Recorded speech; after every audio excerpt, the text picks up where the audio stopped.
Selamat malam adik-adik semua. Malam, Pak. Malam, Pak. Malam, Pak. Ya, jumpa lagi ya hari ini. Kita akan membahas materi yang ke-6 ya. Dan sampai ke-8 hari ini ya. Jadi materi yang pertama adalah function and recursion ya. Sebentar ya, saya siapkan.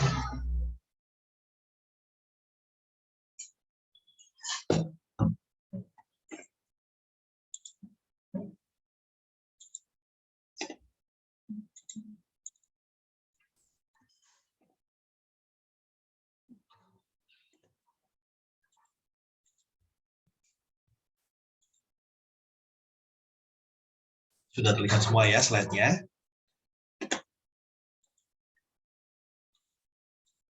Oke.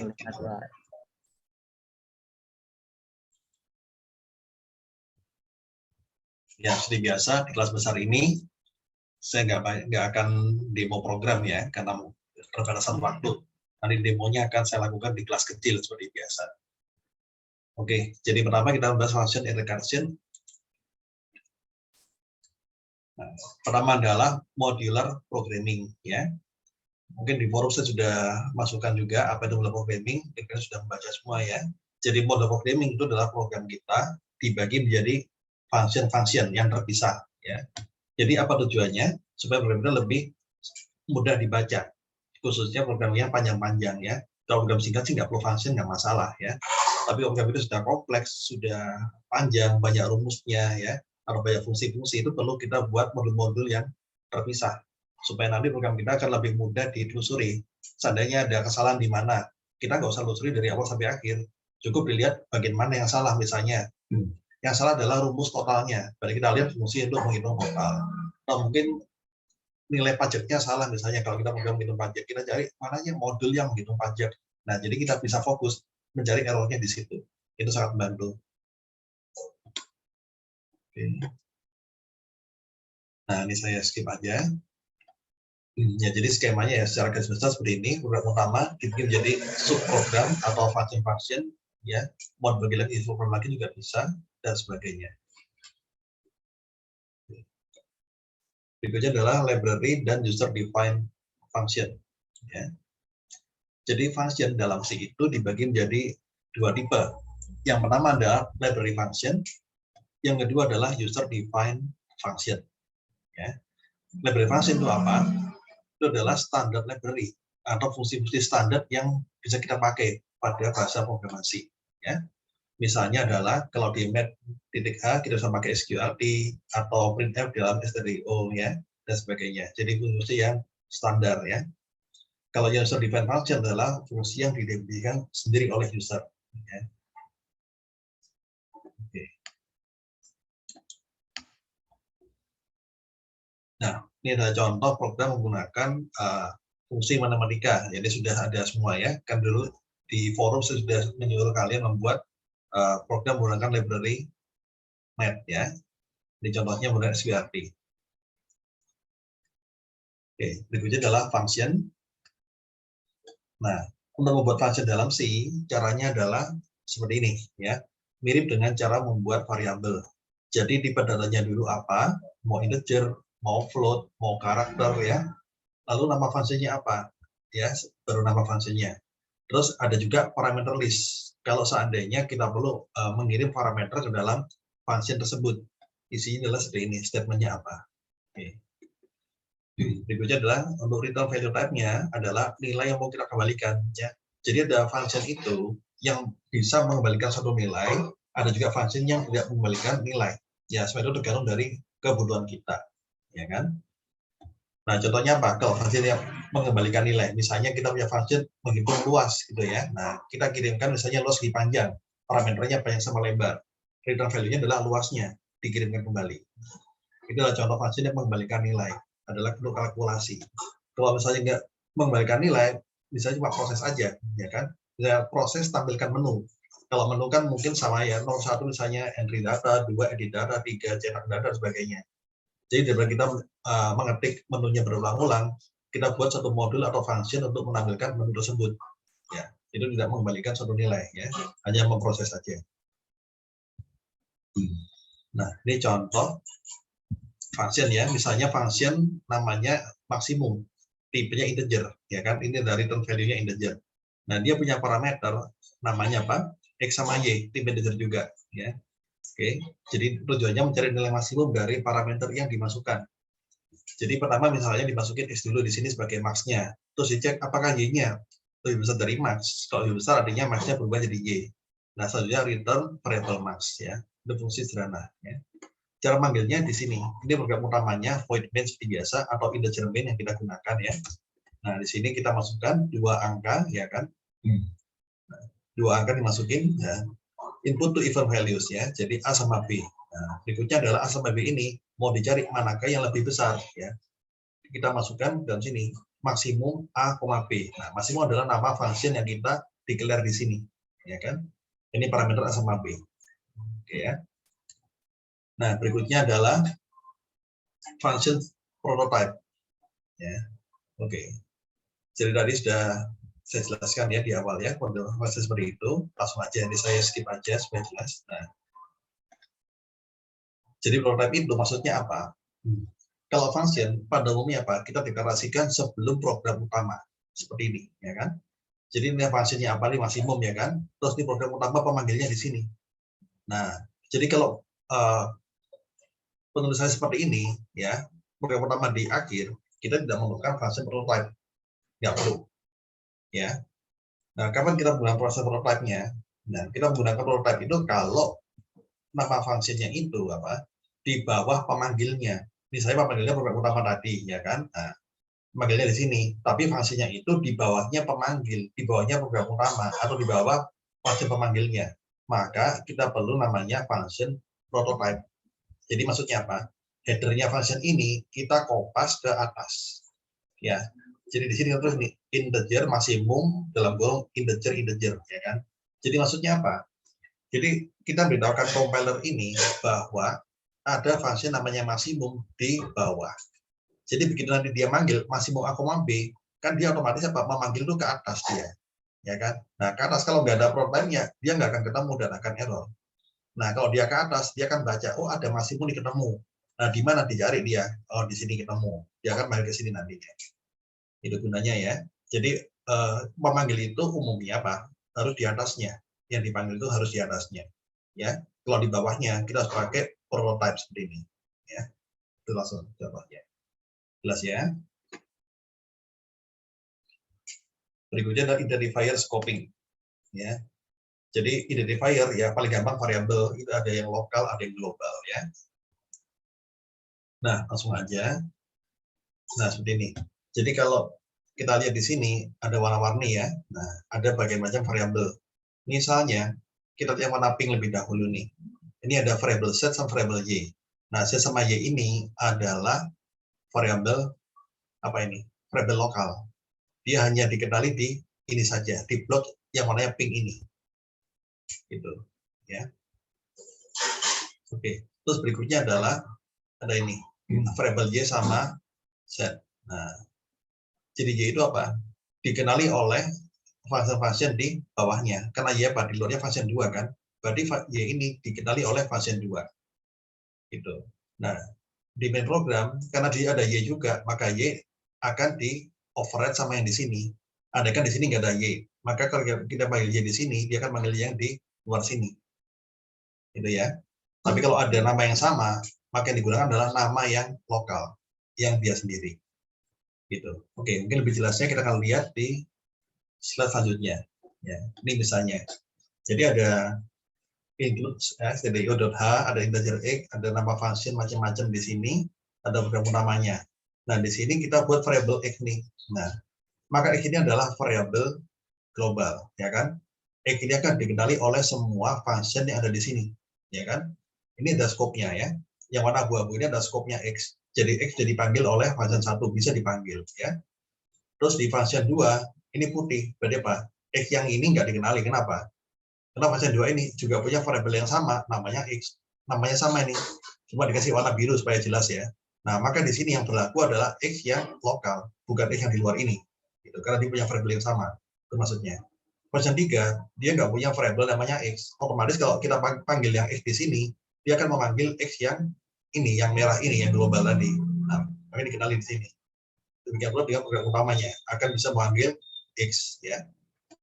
Oke. Jadi variabel global ini tidak akan bisa digunakan kalau di function tersebut menggunakan apa? Nama yang sama dengan variabel globalnya. Maka yang berlaku pasti variabel lokal, ya. Paham ya? Oke, lanjut ya. Berikutnya passing parameter.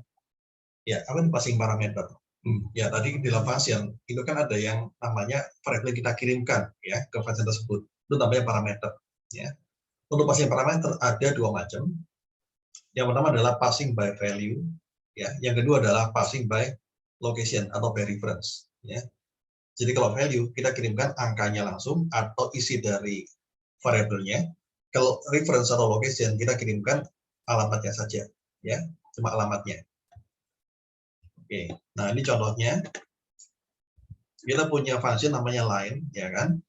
Parameternya satu, yaitu x tipenya char, ya. Program utamanya di sini di bawah, ya. Di sini dia punya variabel a tipe karakter, isinya strip, ya. Terus dia memanggil function namanya line a tadi. Ya, berarti nanti a ini kan isinya strip nih, akan dikirimkan ke sini. Ya, dikirimkan ke sini. Nah, jadi akan dikirim ke sini. Nah, nanti a ini akan mengisi apa? Variabel x. Jadi x ini akan berisi oleh a. Nah, ya. Nah, nanti x ini akan dibaca di sini. Ini yang pakai x di sini. Ini adalah passing parameter by value. Jadi nilainya dikirimkan untuk digunakan dalam function tersebut. Ya, sudah gitu aja. Nah, berikutnya adalah passing by reference.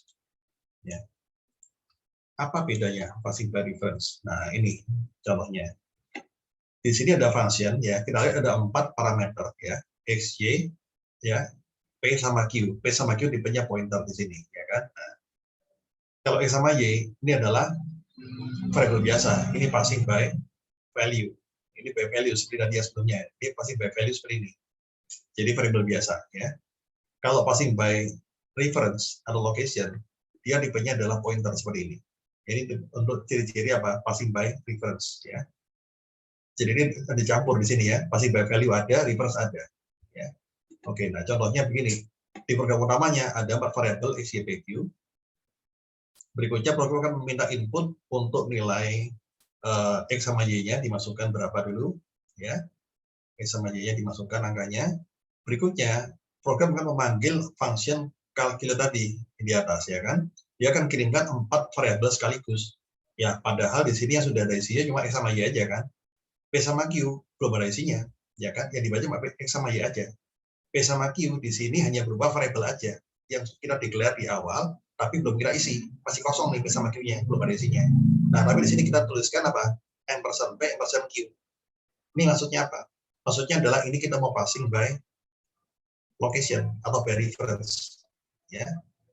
Jadi caranya mirip, ya kan? Nah, nanti akan dikirim ke sini semua. Nah, gitu ya. Jadi saya gambarin arahnya. X-nya dikirim ke sini, ya. Ini juga sama dikirim ke sini Y-nya, ya. Lalu P dikirim ke sini, ya. Q dikirim ke sini. Nah, semua dikirim ke situ. Nah, selanjutnya kita lihat dalam function tersebut ada prosesnya begini. Bintang P sama dengan X tambah Y, ya kan? Bintang Q sama dengan X kali Y, ya. Oke, jadi X sama Y diproses di sini. Nah, nanti yang P sama Q ini akan mengembalikan lagi nilai ke sini. Nah, jadi ini arahnya. Tadi kan sudah dipakai di sini, ya kan?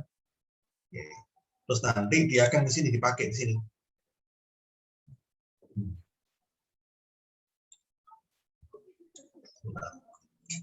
Setelah dipakai, kita akan kembalikan nilainya, ya. Saya kasih warna berbeda supaya jelas. Nah, setelah dihitung, nanti P ini akan ke sini.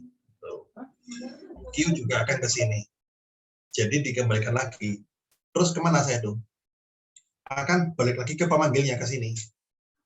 Yang Q juga akan balik lagi ke sini, ke pemanggilnya. Itu arahnya, ya. Nah, jadi setelah diproses di sini, P sama Q akan mengembalikan nilainya ke sini lagi. Dibalikin lagi ke pemanggilnya awal tadi, ya. Sehingga P sama Q ini kan semula kosong. Sekarang udah ada isinya.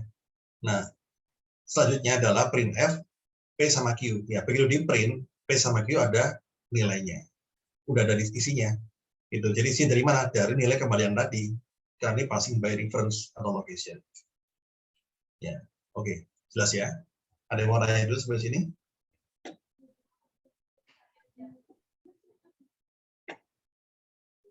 Oke, kalau nggak ada, saya akan lanjut ya. Tolong di mute, ada yang kebuka tuh mic-nya kelihatannya. Ya, harap di mute ya. Gua keskip mata kuliah 1 deh.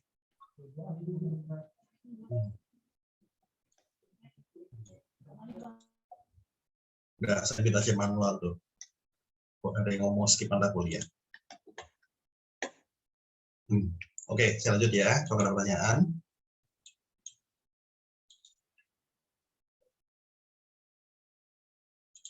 Nah, berikutnya adalah passing array. Jadi, selain variabel, kita juga bisa mengirimkan variabel bertipe array ke dalam suatu function. Ya. Contohnya adalah seperti ini. Kita punya function yang tujuannya untuk mencetak array, ya misalnya. Oke, jadi di sini parameternya adalah indeksnya, mungkin indeks yang mau dicetak, ini adalah array-nya, ya, array yang nanti mau dikirim. Oke. Di sini adalah program utamanya. Kita punya array namanya A, ya kan, isinya 1 sampai 12. Ya, di sini nggak ada isinya. Ini bisa isi, bisa enggak ya, yang seperti saya juga kemarin.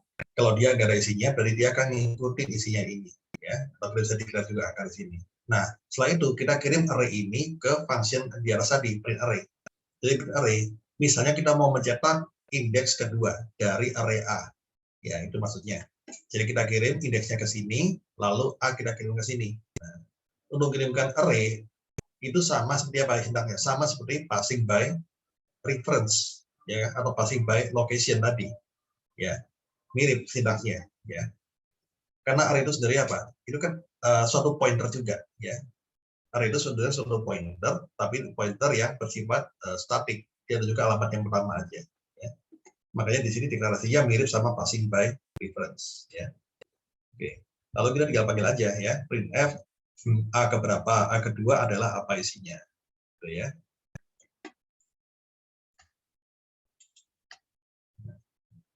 Berikutnya adalah tadi array 1 dimensi. Kalau 2 dimensi bagaimana? Ya sama aja, ya kan? Kita bisa membuat passing parameter berupa array 2 dimensi, ya. Caranya mirip ya seperti ini, ya kan? Nanti bisa dicoba ya. Nah, soalnya kita ke contohnya. Misalnya kita punya function untuk print array 2 dimensi, ya kan? Nah, di sini program utamanya, kita lihat dulu program utamanya. Di sini array x 3x4 ukurannya. Lalu di sini kita panggil print x, ya. Di sini function namanya print. X adalah tadi nama array-nya, kita langsung kirim ke sini. Nah, di sini declare-nya langsung aja integer A34. Jadi namanya ini sesuai dengan ukuran di sini. Ya kan? Kalau ini 4x5 ya berarti di sini 4x5. Namanya nggak harus X, bisa bebas ya, namanya bebas di sini. Nah, selanjutnya seperti biasa ya, kita seperti ngeprint array biasa, ya kan? Dari sama kolomnya berapa, seperti itu. Nah, berikutnya adalah contoh dua hal yang sama, tapi penulisannya berbeda, ya. Jadi untuk mengirimkan suatu string, ini misalnya string namanya isinya kasur seperti ini kan. Di sini rotate ss, kita punya fungsi namanya rotate, ya ss mau dikirim sebagai parameternya, ya. Nah di sini cara menangkapnya bisa menggunakan yang tadi pakai bintang ss tadi kan, yang passing by reference, atau bisa juga pakai ini ss pakai kurung seperti ini. Ya dua ini sama aja, ya kan. Jadi boleh ini, bebas ya. Jadi sama aja. Nah, berikutnya adalah recursive, ya. Nah, apa itu recursive? Recursive sebenarnya menarik sekali. Jadi recursive itu gampangannya adalah function yang bisa memanggil dirinya sendiri, itu recursive, ya. Bisa memanggil dirinya sendiri. Oke, jadi biasanya recursive itu kita gunakan untuk program yang berulang-ulang, ya kan? Berulang-ulang dipanggilnya. Contohnya misalnya di sini kita lihat ada contoh apa ini? faktorial, ya kan? Nah, faktorial ada perkalian beruntun. Misalnya 4 faktorial berarti 4 kali 3 sampai kali 1, gitu ya. Jadi perkalian beruntun sampai 1. Nah, untuk menghitung faktorial, kita bisa menggunakan program rekarsif atau fungsi rekarsif, ya. Bagaimana caranya? Nah, jadi ini caranya kita lihat di sini ya. Nah, di sini misalnya program utamanya kita punya X isinya 5 di sini. Oke, selanjutnya adalah print factorial of X misalnya. Faktorial dari 5 adalah berapa? Nah, kita punya fungsi namanya faktorial di sini. Kita manggilnya faktorial 5 gitu aja. Nah, di sini kalau kita lihat ada pengecekan. Kalau numbernya kurang dari sama dengan 1, maka kembalikan angka 1. Kalau enggak, dia apa yang dilakukan? Numbernya dikalikan dengan faktorial number min 1. Nah, di sini kalian lihat ada faktorial di sini, yang mana ini adalah function ini sendiri. Jadi dia memanggil dirinya sendiri. Itu faktorial, ya kan? Nah, di sini number kurang 1, artinya apa? Angka dikurang 1. Tadi mula-mula kan angkanya 5, ya kan? 5 ke sini, ya kan? Di sini dia manggil number kurang 1, berarti 5 kurang 1 jadi 4 kan? Nah, dia masuk sini lagi nih, faktorial 4. Nah, 4 dia akan manggil sini lagi, karena apa? Angkanya belum 1, gitu kan? 4 kurang 1, 3, manggil lagi. 3 kurang 1, 2. Nah, manggil lagi, ya kan? 2 kurang 1, 1. Begitu dia 1, dicek di sini. Numbernya kurang dari 1, return 1. Nah, kembalikan 1, ya kan? Begitu dia bisa kembalikan lagi, 1 kan kembali ke sini. Nanti di sini 2 kali 1, 2. Terus 3 kali 2, 6. Sampai ketemu hasilnya nanti 120, seperti itu. Ya, itu cara kerja dari rekarsif, ya kan? Jadi nanti returnnya akan terus bertahap. Nah, jadi untuk semua program function rekarsif pasti polanya seperti ini, pasti sama, ya. Jadi ada dua bagian, if apa sama pengecekannya apa, ini adalah untuk mengembalikan nilai di ujung dari rekarsif. Jadi pasti ada ujungnya ya. Di ujung rekarsif dia harus return suatu nilai. Ya. Berikutnya adalah yang kedua adalah ini, return pada saat dia memanggil diri sendiri. Jadi pasti dua ini aja. Tinggal dua ini kita modif sesuai dengan kebutuhan aja. Nah ini, jadi dua itu apa namanya? Itu namanya base case sama reduction step. Ya. Jadi base case itu tadi apa? Return value-nya without calling next recursive call. Jadi tadi kita lihat, ini adalah base case-nya. Karena apa? Dia tidak memanggil lagi, dia non recursive, udah selesai rekarsifnya, di sini selesainya. Udah di ujung dari rekarsif, ya kan? Nah, begitu adalah reduction step adalah bagian untuk memanggil dirinya sendiri, bagian rekarsifnya, ya kan? Gitu. Jadi cuma dua bagian ini aja pada rekarsif, ya. Oke. Nah, berikutnya iteratif versus rekarsif, ya. Jadi di sini misalnya kita menghitung faktorial seperti tadi. Di sini pakai rekarsif sama kayak tadi ya. Di sini kalau n-nya 0, returnnya 1. Kalau enggak, n kali faktor n kurang 1. Ya. Oke. Tadi kan di sebelumnya n sama dengan 1 gitu ya. Jadi ini dari kalian bisa modif, angkanya berapapun boleh. Yang penting hasilnya sesuai gitu aja. Ya. Ini nggak masalah. Oke. Berikutnya adalah iteratif. Iteratif apa? Non-rekarsif. Jadi tidak ada pemanggilan pada dirinya sendiri. Jadi seperti biasa kita kerjakan soal kayak biasa, pakai for dan sebagainya ya. Jadi tidak ada pemanggilan ke dirinya sendiri. Itu bedanya ya. Nah, jadi apa keuntungan dan kelemahan dari rekarsif tadi? Ya, kelebihannya adalah program kita singkat banget, ya kan? Jadi bisa menyingkat coding ya, seperti itu. Kelemahannya adalah dia boros memori. Kenapa dia boros memori? Karena dia harus menyimpan setiap pemanggilan function yang belum selesai, ya kan? Ketika dia memanggil dirinya sendiri, maka pemanggilan sebelumnya itu belum selesai. Karena belum ada return value-nya, belum kembali, ya kan? Sebelum kembalikan suatu nilai, dia sudah memanggil dirinya lagi. Jadi semua pemanggilan itu akan disimpan dalam memori, ya kan? Begitu dia return, baru memorinya dihapus satu persatu sampai selesai, ya. Jadi dia boros memori. Kalau rekarsif, dia nggak boros memori, ya kan? Dia jalannya bertahap seperti ini. Jadi nggak ada disimpan di memori, ya kan? Seperti itu ibaratnya, ya. Nah ini bisa dibaca tadi ya. Oke. Contoh lain adalah kita menggunakan rekarsif untuk menghitung bilangan Fibonacci, ya kan? Jadi kita tahu Fibonacci kan hasil dari penjumlahan dua bilangan sebelumnya, yaitu Fibonacci. Nah, ini contohnya ya. Jadi misalnya kita punya variabel Fibonacci, namanya f ya di sini. Nah di sini untuk ujung rekarsifnya ya, kalau n-nya sudah 0 maka kembalikan 0. Ini maksudnya f-nya 0. Kalau n-nya 1 kembalikan 1, gitu kan? Kan dua angka pertama harus ada nilainya, itu 0 sama 1. Nah selain 0 sama 1 baru dipanggil diri sendiri, ya kan? Jadi f sama dengan Fibonacci n kurang 2 ditambah Fibonacci n kurang 1 seperti ini. Terus hitung f. Ya, nanti silakan dicoba ya. Oke, terus ini ada yang mau tanya dulu?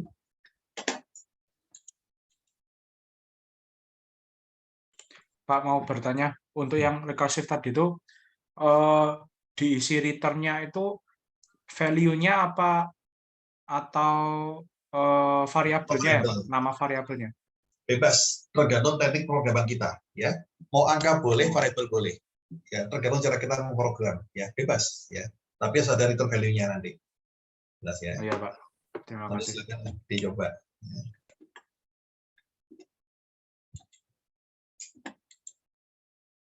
Oke, ada lagi mau tanya?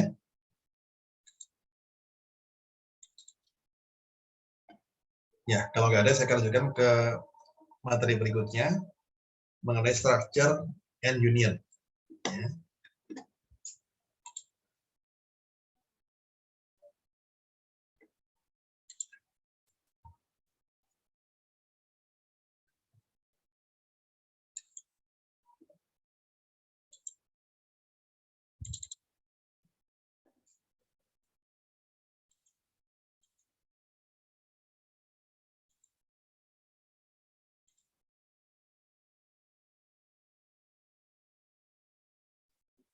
Ada yang belajar lagi ini di chat ya.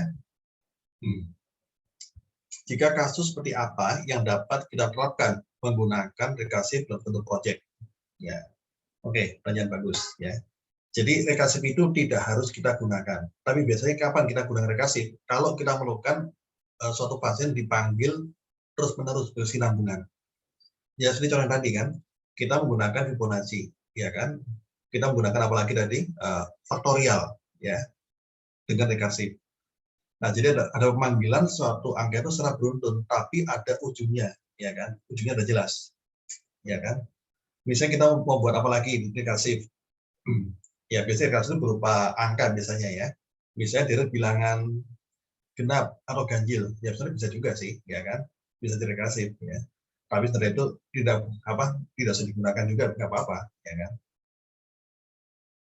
Jadi biasanya untuk hal yang sifatnya kompleks, hitungannya rumit dan perlu perulangan, kita gunakan rekursif, ya. Ya, oke. Apa sudah cukup menjawab?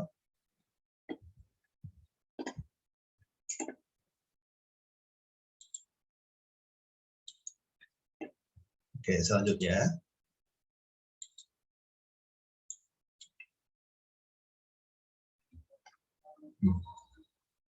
Oke, apa itu structure? Ya, jadi structure itu adalah kumpulan dari data, itu gambarnya ya, kumpulan data, atau kita sebut sebagai record nama lainnya. Ya, nah tipe datanya apa? Bisa macam-macam, tidak harus data yang sama. Ya, oke, langsung aja ke contohnya ya. Nah, ini sintaksnya ya. Jadi structure itu pakai struct di sini. Ini nama strukturnya apa? Nah, di sini ada nama variabel yang kita gunakan. Di sini sama seperti kita declare variabel biasa ya. Langsung ke contohnya aja supaya jelas. Nah, ini misalnya ya. Struct account. Jadi kita punya struct namanya account atau rekening, ya kan? Nah, di sini dalamnya isinya apa aja rekening? Ada nomor rekeningnya, tipe integer, ada account type-nya, ya, ada namanya pemilik rekening atau kreditnya atau adalah saldonya dia, gitu ya. Contoh lain adalah misalnya struct automobile, ya kan? Ini misalnya otomotif ya, tentang mobil, tahun produksi tahun berapa, modelnya, karakter ya, modelnya apa, terus engine power-nya, ya kan? Jadi kekuatannya itu beratnya berapa, dan sebagainya, ya. Atau mahasiswa, ya. Mahasiswa biasanya punya apa? Mahasiswa punya NIM, punya nama, punya IP, dan punya gender. Ya. Ini contoh struct mahasiswa. Jadi ini apa? Struct itu gampangnya apa? Suatu objek gitu ya. Jadi objek itu punya apa aja propertinya, gitu kan? Mahasiswa punya properti NIM, nama, IP, dan sebagainya, ya kan? Kalau mobil punya apa? Tahun, modelnya, sama tenaga kudanya berapa, sama beratnya berapa. Ya kan? Kalau rekening bank apa aja propertinya, itu ibaratnya. Ya. Jadi suatu grup, ya, grup data yang menyatakan properti dari suatu objek, ya, itu struct. Oke. Nah, ini contoh penggunaan dalam program ya, seperti ini. Struct TMAS, ada name, ada nama, ada GPA, metode dari IPK, ya. Terus di sini ada function yang dia memanggil struct tadi. Cara manggilnya adalah struct TMAS, ini adalah nama variabelnya. Atau bisa langsung pakai nama orangnya, Ali, Tono, dan sebagainya. Ini ada contoh yang nggak bagus, saudara. Ini karena dasar dulu, dasar panggilan struct ya, seperti ini. Tapi kedepannya nggak akan seperti ini kita pakainya, ya. Oke. Nanti kedepannya kita gunakan adalah array of struct, ya kan? Array of struct itu kedepannya. Atau bisa juga seperti ini. Jadi selain cara yang tadi di sini, ya kan, kita bisa langsung menggunakan nama-nama ini, Ali, Tono, dan sebagainya, itu langsung di sini, ya, di samping nama struct-nya langsung, ya. Ini adalah cara keduanya. Oke. Nah, berikutnya adalah cara untuk mengakses suatu struct, ya. Bagaimana cara mengaksesnya? Di sini punya struct MAS, ya. Terus di sini kita punya LIA sebagai struct MAS, ya. Atau download WGPA, ya. Ini buat nilainya. Terus kita baca seperti biasa, ya. NIM-nya dia berapa, ya kan? Dibaca tampung dalam variabel ini, lia.nim sini. Nah, di sini kita lihat lia.nim. Nah, dan titik ini adalah untuk mengakses properti dari struct tadi. LIA tipenya adalah struct MHS. Otomatis LIA itu punya apa? LIA punya NIM, punya nama, punya GPA. Jadi kita mau menyimpan namanya LIA atau NIM-nya LIA, caranya adalah seperti ini. lia.nim, ya, pakai titik, ya, cara aksesnya. Nah, berikutnya adalah sama di sini, ini ada case lia.name, ya. Terus setelah itu scanf ini, GPA nilainya, ya. Nah, GPA-nya dimasukin juga ke sini, pakai dot juga, lia.gpa, seperti ini. Atau langsung di sini juga bisa harusnya, tidak harus lewat variabel ini, ya. Oke. Terus berikutnya adalah kita mau nyetak juga sama, tinggal print aja, printf seperti biasa, ya kan? Kita ucap lia.nim, lia.name, lia.gpa, seperti itu, ya. Jadi intinya adalah menggunakan titik untuk akses datanya, ya.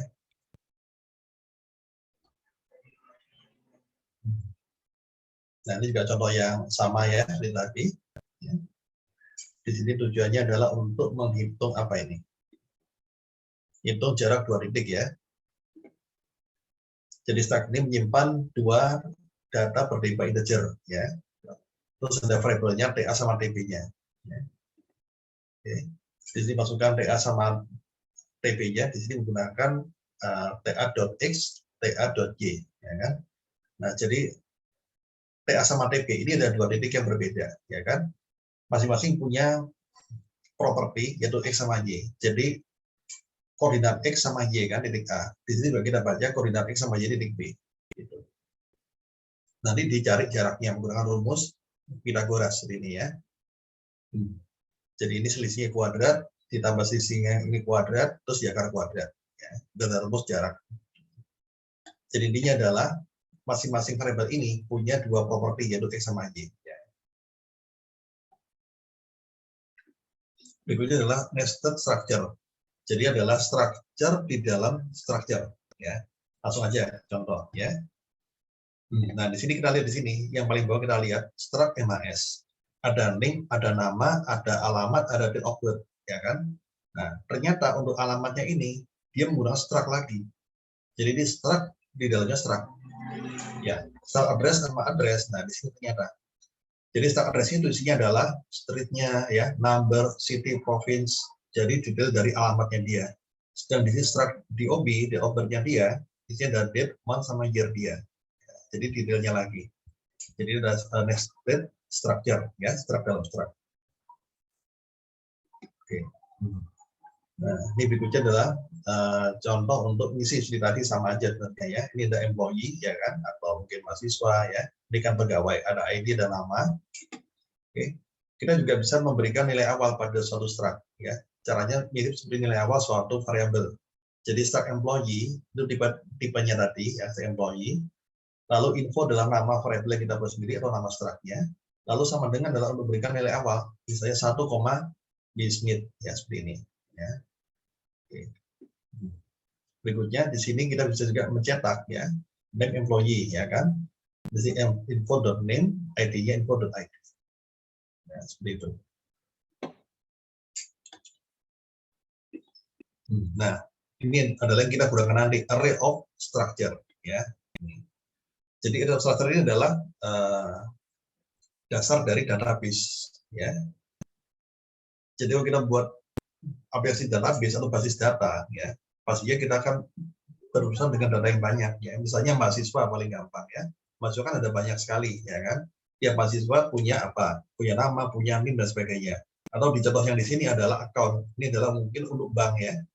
Jadi kalau di rekening bank ya pasti ada apa? Nomor akunnya ya kan, nomor rekening, tipenya, namanya, kreditnya dan sebagainya ya. Nah, ini adalah tiap satu nasabah di bank ya kan. Nah, ini.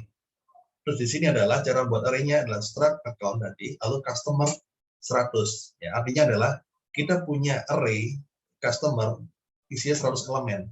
Tipenya adalah struct account. Nah, gitu. Nah, ini prakteknya ya. Tadi database juga seperti ini ya. Nah, berikutnya adalah cara untuk mengisi array of structure ya. Ini contohnya diisi pakai hard coding ya, diisi di awal. Yang bagus kan ngisinya pakai pertanyaan yang kita isi sesuai perintah programnya. Jadi saya namanya data, lahirnya tanggal sekian ya, 1984 dan sebagainya. Ini dia diisi 3 data sekaligus ya di stoknya ini. Oke. Berikutnya juga contoh untuk mahasiswa seperti ini misalnya. Nah, ini dia membaca dulu ya scanner-nya array yang ke 0 ya NIM ya kan. Dia dari 50 data mahasiswa dibaca satu-satu ya 5 array ke 0 ya berarti mahasiswa yang ke 0 ya. Yang ada 1 mahasiswa yang ke 1, indeks yang ke 1 dan sebagainya. Nah, setelah dibaca, dimasukin datanya, lalu dicetak nih informasi dari mahasiswa tersebut ya, menggunakan for seperti biasa ya. Berikutnya adalah type def. Ya, apa itu type def? Type def adalah alias name ya. Jadi kalau kita lihat tadi nama struct itu kan panjang ya kan. Tadi kan type def struct apa misalnya kan, mahasiswa atau employee ya kan. Nah, untuk menyingkat tulisan ini kita saya gunakan type def ya kan. Jadi sebelum struct binus student kita lakukan type def di sini. Nah, jadi type def ini artinya apa? Kita memberikan nama alias pada struct ini. Nah, nama aliasnya di mana? Di sini. Diakhiri dari struct. Ya. Jadi nanti di sini kita buat variabel baru. Kita nggak usah nuliskan struct binus student Alitono, meskipun bisa ya. Tapi kita langsung nuliskan alias name-nya MHS. Jadi MS ini dia refer-nya kemana? Refer-nya ke struct binus student. Dia menggantikan struct binus student tadi. Itu jadi lebih singkat ya.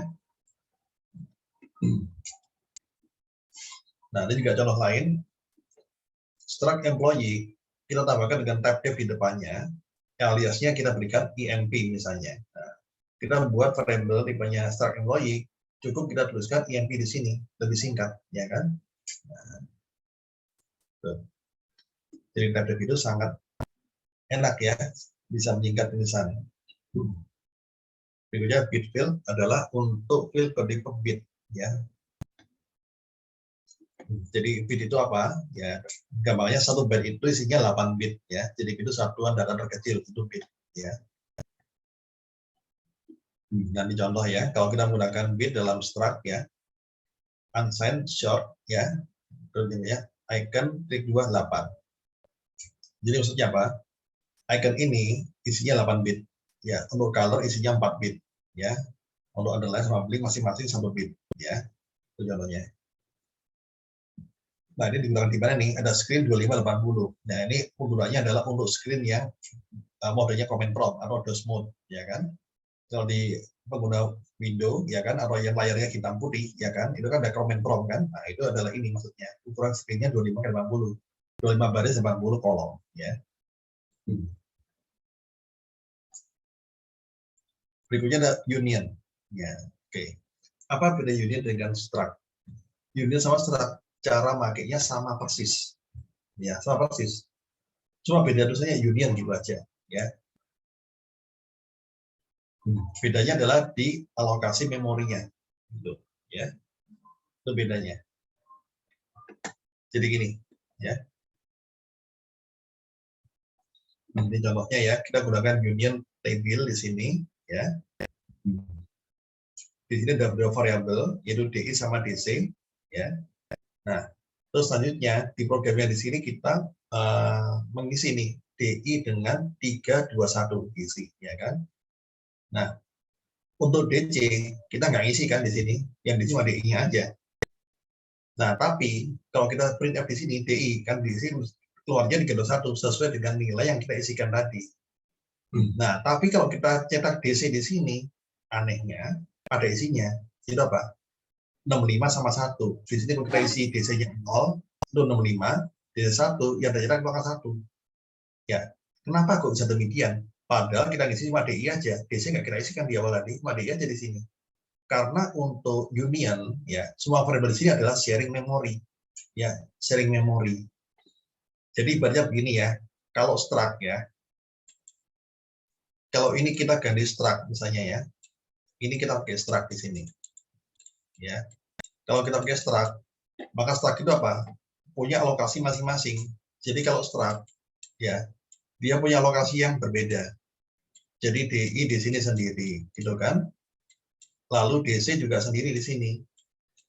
Nah, itu untuk struct, ya. Kalau union, dia seperti ini. Ini union, ya. Ini union.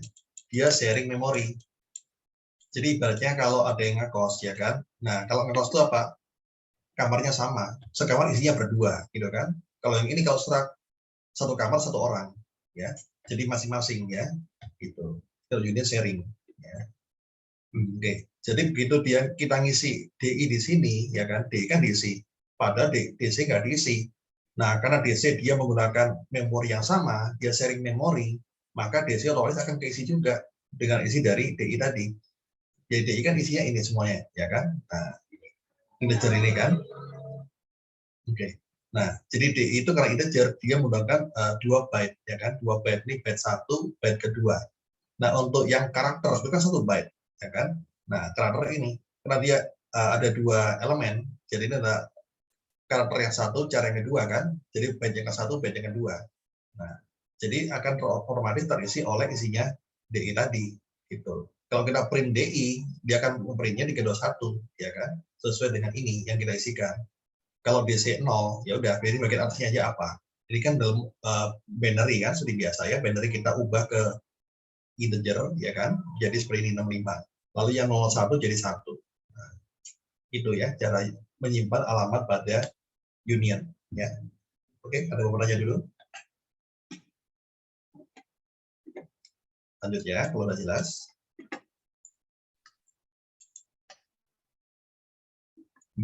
Nah, ini contoh penggunaan union ya untuk mengkonversi bilangan, ya. Mengkonversi dari apa? Bilangan yang desimal yang kita gunakan basis 10 menjadi bilangan basis 2 atau biner, ya. Yang awal dulu saya pernah jelaskan ya. Dan sini konversinya menggunakan union, gitu. Nah, caranya adalah kita buat dulu struct biner seperti ini. Ya, 1 byte itu kan 8 bit, ya kan? 8 bit. Di sini kita beri nama bit ke-0 sampai bit ke-7, gitu ya. Seperti ini. Masing-masing titik 21, maksudnya apa? Bit 0 ada 1 bit. Ya, bit 1 1 bit, bit 2 masing-masing 1 bit, gitu ya. Berikutnya kita coba union di sini, union byte, ya. Nah, di sini. Di sini isinya adalah char, ya kan, ch, lalu struct biner bit di sini, ya. Dia akan manggil ini, struct biner di sini. Nah, cara penggunaannya begini, ya. Pertama kita tanya ke program, masukkan angka desimal, ya kan. Jadi angka biasa kita masukin di program ya. Nah, di sini dimasukin, dibaca, disimpan dalam variabel ch, ya kan. Nah, berikutnya adalah kita panggil tadi. Di sini ada union byte x ya, tadi saya belum jelaskan ya. Union byte x. Oke, jadi x ini tipenya adalah union di sini. Jadi x nanti dia punya properti apa aja? Dia punya ch sama punya bit, ya kan? Nah, berikutnya di sini x.ch diisi sama ch tadi yang di sini. Ya, jadi ch-nya di sini kita isi oleh inputannya tadi yang kita baca di sini ya. Lalu berikutnya adalah, nah ini kita cetak nih. Nah, jadi di sini otomatis apa? ch di sini akan menempati apa? Alamatnya semua ini. Karena kan union nih. Jadi alamatnya ch dengan alamat yang binar bit ini itu sama, kan sharing memori, ya kan? Otomatis akan mengisi alamatnya otomatis. Langsung aja kita cetak isi bitnya tadi. Ya printf apa? Dari bit yang ke-7 sampai bit yang ke-0. Nah, jadilah bilangan biner atau basis 2. Nah, itu ada idenya seperti itu. Nanti bisa dicoba sendiri ya. Pak, izin bertanya. Untuk yang union Ya. tadi, Silakan. itu cuma yang diisi cuma yang variabel pertama doang ya, Pak? Ya. Jadi itu kalau kebutuhan. Jadi kita isi variabel yang pertama, misalnya kita punya dua variabel ini. Variabel berikutnya akan otomatis terisi karena sharing memori. Gitu ya. Oh ya, baik Pak. Terima kasih. Ya, sama-sama. Misalnya kita punya 3 variabel, ya kan? Yang kita isi variabel utamanya aja. Yang 2 sama 3 juga sama, akan terisi juga. Karena mereka mengacu pada lokasi yang sama. Ibaratnya apa? Kamar kosnya kamarnya sama, gitu kan? Nah, itu. Jadi di situ aja lokasinya. Jadi isi salah satu aja, yang lainnya otomatis sudah punya isi juga. Ya. Oke, berikutnya ada enumeration. Ya. Apa itu enumeration? Ya, is a data type with predefined number of data. Ya. Jadi kita bisa membuat apa? Deklarasi sendiri, tipe data sendiri. Langsung aja ke contohnya supaya gampang ya. Nah ini. Jadi bisa kita punya deklarasi namanya boolean. Dalam C kan nggak ada boolean kan? Adanya integer, karakter, ya kan? Apalagi float, ya kan? Gitu aja kan? Boolean nggak ada dalam C, ya kan? Tapi kita bisa adakan sendiri. Ya, misalnya kita buat tipe data boolean di sini. Caranya kita buat enum boolean. Ini nama sendiri ya. Ini bisa kita ganti-ganti bebas ya. Lalu false sama true, ini juga nilai yang kita buat sendiri. Kita mau ganti salah, koma benar juga boleh, suka-suka. Ini kan buat kita sendiri nih. Ini kita custom ini ya. Ini buat sendiri. Nggak harus bahasa Inggris, mau apapun bisa di sini. Ya. Jadi kenapa ada kode enum di sini? Berikutnya adalah kadang-kadang kita sendiri bebas. Awalnya enum, ya. Nah di sini contohnya, misalnya program utamanya ya. Ini ada integer number, enum boolean result, ya kan? Nah, jadi nama resultnya dalam nama variabel tipenya ada enum boolean nanti, ya kan? Nah, terus di sini kita scanf bilangan, ya kan? Nah, di sini adalah hasilnya adalah event check bilangan. Nah, event check itu function yang di atas tadi. Nah, apa isinya event check itu? Untuk cek dia genap atau ganjil gitu ya. Nah, di sini kalau dia begitu dengan 0, berarti kan event check resultnya dia true, ya kan? Nah, true itu apa? Nilai yang kita buat sendiri. Kalau tadi kita ketiknya benar, ya cek itu dengan benar. Pakai bahasa Indonesia misalnya, boleh. Kalau else, cek itu dengan salah atau false. Ya. Jadi ini adalah tipe data yang kita buat sendiri. Nah, terus nilainya apa? False sama true ini. Ini nilainya 0 sama 1. Gitu. Jadi ini, false nilai pasti 0, ini pasti 1. Gitu. Jadi mirip sama array. Jadi selalu indeksnya dari 0. Ya kan? Misalnya, kita harusnya gini, kita balik misalnya, ya, mau true dulu atau saya pakai benar saya, benar gitu ya, benar lalu salah gitu ya. Nah nanti benar indeksnya apa? Ini jadi 0, ini jadi 1. Nah ini kan nggak enak kalau secara sisi programmer kan, masa benar 0 salah 1, kan kayak kebalik mikirnya gitu kan. Makanya di sini enaknya salah di depan, benar di belakang. Karena nomornya ini nggak bisa kita custom, nomornya otomatis ya. Jadi si akan mau nomoris jadi otomatis dari 0 sampai seterusnya. Gitu. Jadi gini bisa-bisa aja, tapi secara logika memang aneh. Benar kok 0 gitu ya. Oke, paham ya? Terus jalan untuk membuat tipe data sendiri. Nah, contoh lainnya begini, enum data. Nah, kita bisa ini membuat apa? Nama data. Ada Sunday, Monday, Saturday gitu ya. Nah, berarti nanti ini enumnya apa isinya? Sama yang tadi, Sunday artinya dia ini 0, Monday 1, Tuesday 2, sampai hari kok 6. sampai hari ke-6 ya, sampai 6. Nah, itu. Jadi untuk enumeration, dia indeksnya selalu dari 0 ya, jangan lupa. Dan nomornya ini tidak bisa kita custom, dia otomatis oleh compilernya ya, kita nggak bisa ngatur nomornya. Nah, contohnya gini misalnya, enumerate type D ya. For, nah kita pakai for ulangan D sama dengan Sunday, D less than Saturday. Nah, otomatis Sunday ini mewakili angka 0 di sini. Saturday mewakili angka 6. Ya sama aja kan, D dari 0 sampai 6, sama aja. Ya, tapi ini pakai kata-kata Sunday and Saturday. Ya, jadi kapan kita pakai enumeration ini? Ya, kita gunakan enumeration ini untuk mempermudah kita dalam memahami program, gitu kan. Kalau misalnya program tentang hari begini, kan lebih enak ya. Oh, Minggu sampai Sabtu, langsung ngeling ke situ, langsung gampang dipahami, ya kan? Daripada kita nulisnya 0 sampai 6, itu kan apa ya 0 sampai 6 ya? Kita mikir dulu, 0 itu apa ya? Oh, mungkin untuk hari gitu kan. Nah, kalau ini kan jelas banget ya kan, oh ini untuk hari, ya kan? Jadi untuk mempermudah kita dalam memahami program, gunakan enumeration, ya. Dan ini hanya untuk angka ya. Nah, ini angka semua, nggak bisa misalnya. Nomornya ini A, B, C, D nggak bisa. Ini pasti angka 0 sampai seterusnya, ya. Oke. Nah, berikutnya, enumeration bisa juga digunakan type def. Ya. Type def ini kan untuk apa? Menyingkat, ya kan? Nah, tadi semula kita gunakan enum boolean kan? Nah, di sini kita tambahkan type def di depan, otomatis apa? Di belakang adalah nama aliasnya, BOOL, bool, gitu ya. Jadi di sini kita nggak usah panjang-panjang, ya kan? Sebelumnya kan panjang tadi kan, enum apa, ya kan? Tadi apa? Enum boolean, gini kan? Enum boolean, ya kan? Nah, di sini cukup apa? Nama singkatannya aja, bool, gitu aja. Nah, variable B, gitu ya.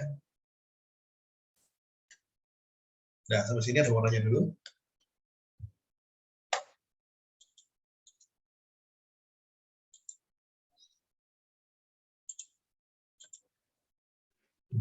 Pak, Oke. izin bertanya untuk yang enum itu dia apakah harus di luar function main? Ya, betul, harus di luar. Biasanya di luar sih. Saya belum pernah coba kalau di dalamnya seperti apa, tapi harusnya bisa di dalam. Kalau di dalam fungsi utama, nanti dia akan jadi lokal variabel. Itu aja pasti. Ya, karena dia kan seperti variabel biasa, ya kan? Bisa di dalamnya, harusnya bisa. Kalau kita menggunakan di semua function, sebaiknya di luar, supaya jadi global variabel. Ya. Oh iya, Pak. Terima kasih. Ya, oke.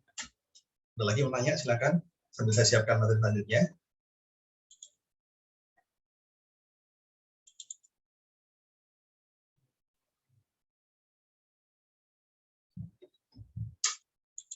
Oke.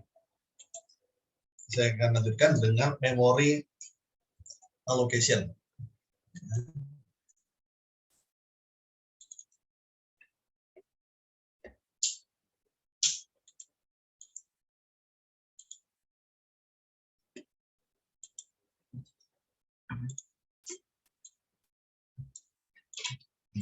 Memory allocation, ya, alokasi memori, ya. Nah, ini. Oke. Yang pertama adalah keyword static, ya.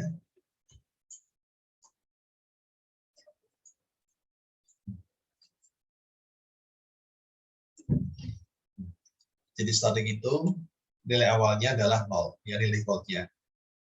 Oke. Jadi scope-nya adalah di dalam file tersebut.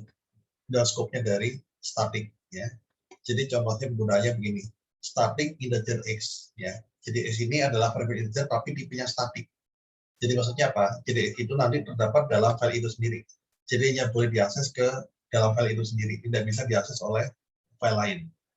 Ya. Nah, contohnya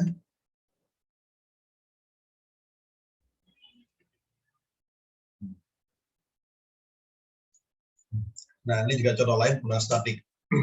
Jadi dari seperti yang dikatakan di awal, dia hanya bisa diakses oleh file itu sendiri. Nah, ini adalah contoh statik ya untuk menyimpan suatu angka ya. Jadi misalnya begini. Di sini kita punya static integer namanya count, isinya 0 mula-mula. Lalu printf count-nya di sini count plus plus. Nah, pemanggilnya adalah di sini for i 0 sampai 5, ya kan, lalu print. Nah, outputnya kalau kita lihat di sini 0 sampai 7. Nah, kalau kita di sini rada aneh. Kenapa? Kalau biasanya kita pakai 0, ya di sini otomatis kalau dicetak selalu 0 terus, ya kan? Kenapa ya kok bisa nambah sendiri ya? Nah, karena statik itu, ya dia bisa menyimpan nilai terakhir, gitu ya. Di sini penggunaan begitu. Jadi begitu dia cetak angka 0, di sini kan count plus, berikutnya nilainya adalah 1. Ya. Begitu kita panggil print lagi di sini, meskipun di sini ada perintah untuk membuat variabel dengan datanya 0, dia akan diabaikan di sini. Ya, dia akan menggunakan nilai terakhir karena count sudah pernah ada. Ya. Kalau count belum pernah ada, dia akan 0 lagi. Ya. Karena sudah pernah ada, dia akan menggunakan nilai terakhir. Ya. Oke, yang ini saya akan tunjukkan aja deh pakai Moment GDB ya. Supaya lebih jelas. Memang kalau yang ini saya mau tunjukkan supaya lebih jelas. Kelihatannya aneh ya, tapi itu demikian adanya ya.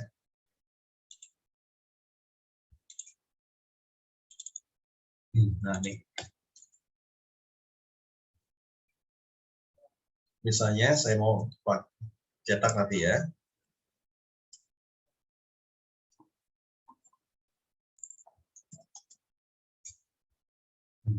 Void cetak ya. Oke. Di sini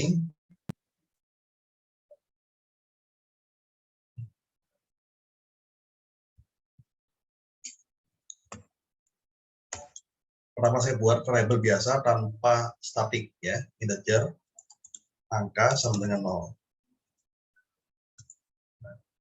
Lalu saya cetak angkanya di sini.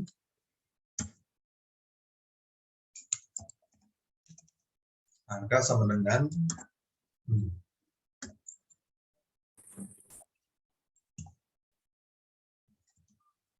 angka plus. Nah, di sini saya panggil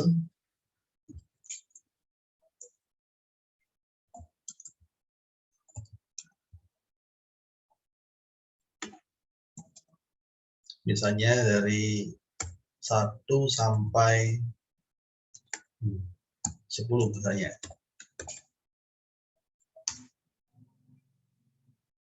Saya panggil function cetak di sini ya.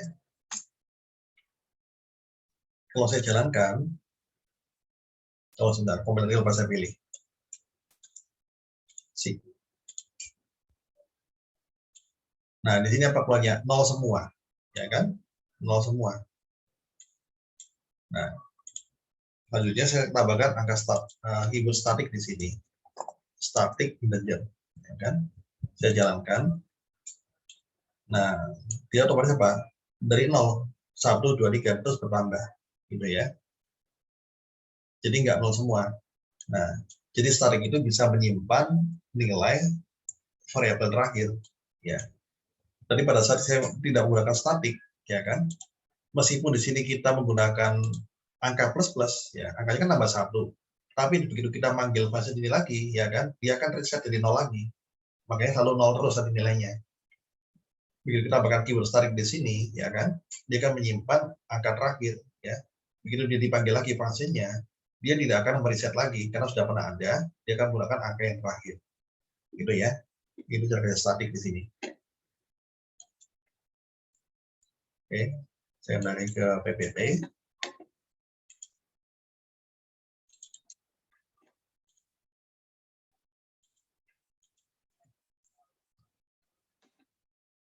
Oke, register external variable ya. Ini adalah variable registry ya. Di sini kita nggak menggunakan ya, ini sebagai pengetahuan aja. Jadi tulisannya dari register integer x. Jadi x itu adalah variable integer, tipenya register ya. Jadi di sini variable x nanti disimpannya dalam register. Tujuannya adalah untuk mempercepat ini runtime speed ya.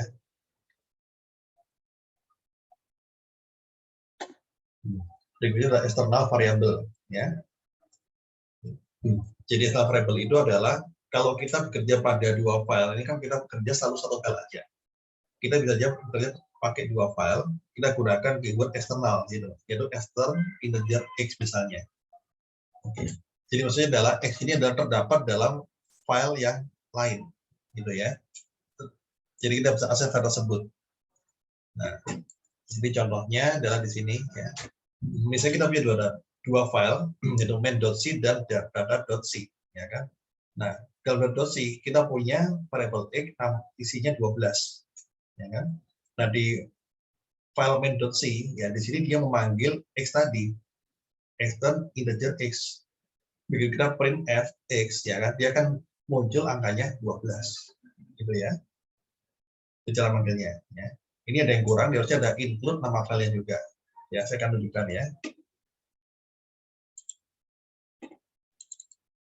Ya, jadi bagian-bagian yang ini saya tunjukkan supaya jelas.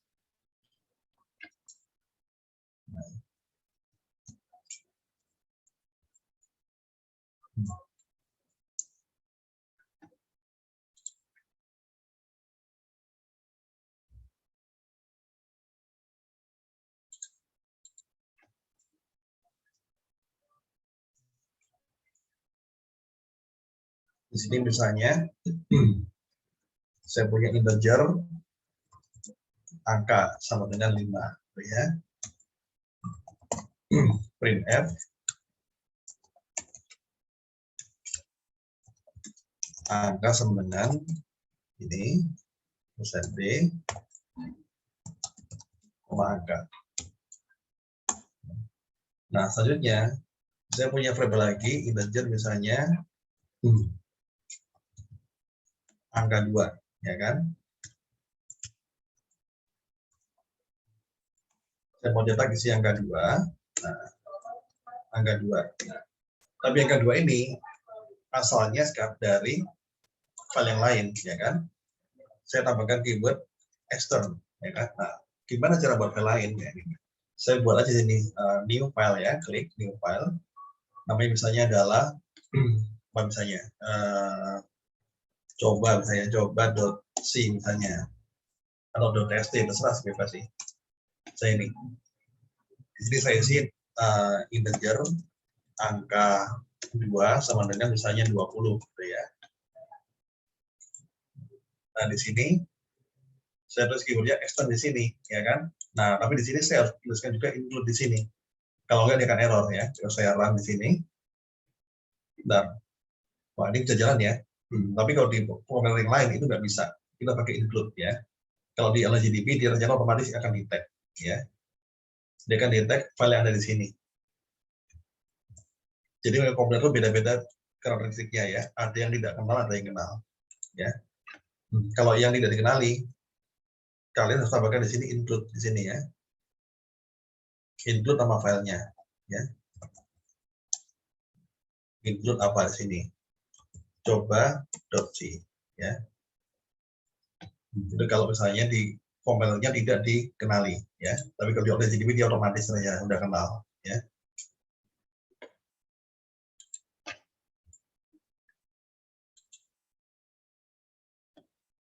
Malah nggak ngomong ini ya. Jadi include ini tergantung dari jenis kompilernya ya. Kalau yang di OpenGDB dia otomatis. Nah itu caranya. Jadi angka 2 tadi nilainya otomatis ngambil dari file lain yang ada di sini, ya kan?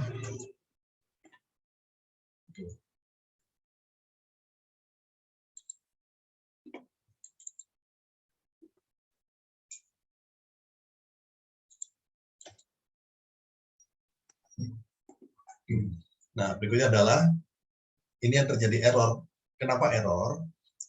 Karena di sini di file yang kedua kita gunakan keywordnya static. Ya, static ini adalah untuk menyimpan file ini variable ini dalam file tersebut.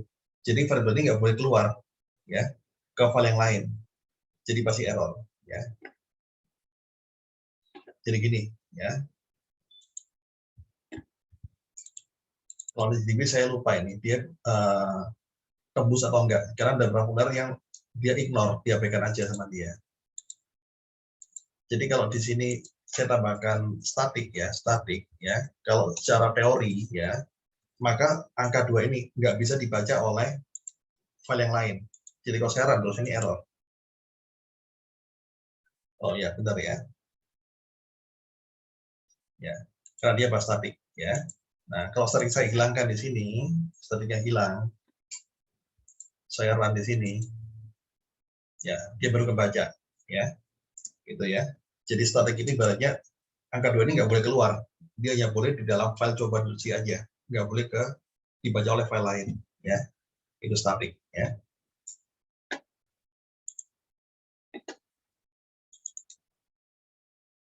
Oke. Ini adalah void data type ya. Jadi void artinya apa? Void artinya adalah kosong ya. Jadi datanya itu kosong, tidak mengembalikan apapun ya. Oke, langsung aja. Jadi void itu bisa digunakan untuk tipe pointer ya. Karena pointer bisa juga isinya kosong atau nol ya. Oke. Berikutnya adalah konstanta karakter ya. Jadi kalau karakter, jadi sama seperti yang kemarin ya, yang kita bahas tentang string. Jadi contohnya kita punya char SS20 ya. Nah, terus berikutnya char SS20 isinya adalah good morning. Nah, ini. Seperti ini isinya. Terus berikutnya copy SS, good morning. Nah, ini adalah constant string kalau ini. Jadi sebenarnya sama aja dengan string, ya kan? Kita gunakan operasi string manipulation di sini.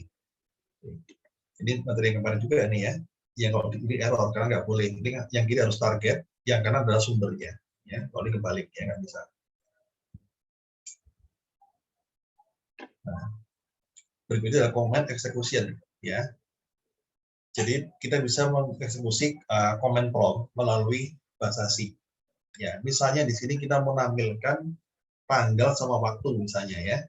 Caranya adalah kita gunakan keyword system. Sistem dalam kurung date. Nah, otomatis dia akan menampilkan apa? Tanggal dari sistem. Ya, itu caranya. Berikutnya memory allocation. Nah, oke. Jadi di sini kita akan belajar cara menghitung alokasi memori untuk setiap variabel yang kita deklarasikan ya. Berapa byte yang digunakan ya. Oke, langsung aja di sini. Jadi memori itu ada yang statik, ada yang dinamik ya. Kalau statik itu ya udah pasti segitu fix. Contohnya adalah array. Kalau array kita dikasih 100 elemen ya udah 100 aja segitu. Dikali apa tipe datanya. Kalau data misalnya 4 byte, 100 kali 4 berarti 400 byte yang digunakan. Kalau dynamic alokasinya bisa berubah-ubah, ya kan? Jadi bisa di free memory, bisa dialokasikan lagi, ya itu dynamic. Ya. Oke. Contohnya kalau statik seperti ini, kita punya tipe data ini, struct data, ada name, ada nama, ada GPA, ya kan? Nah, lalu di program utamanya kita punya ini array of data, ya kan? 100 elemen, ada variable i juga. Nah, berapa byte kebutuhan memori yang dialokasikan oleh potongan program ini? Nah, ini. Jadi caranya adalah kita harus hafal juga ini. Integer berapa byte, ya kan? Char berapa byte. Nah, integer itu perlu 4 byte, ya. Kalau float perlunya 8 byte, ya. Nah, cara hitungnya begini. Untuk ini, karakter, itu kan ada 9. Karakter kan 1 byte, ya. 1 byte, karena ada 9, maka apa? 9 kali 1. Jadi gini cara hitungnya. Yang ini adalah karakter kan 1 byte nih. 1 byte kali 9. Ya. Jadi 9 byte. Ya. Sedangkan kalau name karena char juga, ya kan 1 byte juga kan karakter dikali isinya 26. Jadi 26 byte. Ya. Lalu float itu adalah 8 byte tadi ya, 8 byte. Ya. Oke, ini 8 byte. Nah, jadi totalnya adalah berapa ini? 43 ya kan? 43 byte. Nah, terus selanjutnya ada struct data di sini, ya kan? Nah, ini 100. Nah, data tadi Ini berapa? 4 GB kan? Jadi 4 GB ini adalah ukuran dari T-data. Nah, ini berarti apa? 4 GB, ya kan? Dikali 100 kali array of struct, ya kan? Jadi 4.300 byte. Integer adalah 4 byte, ya kan? Jadi totalnya adalah 4.304 seperti ini. Ya, itu cara hitungnya. Ya, jelas ya semuanya.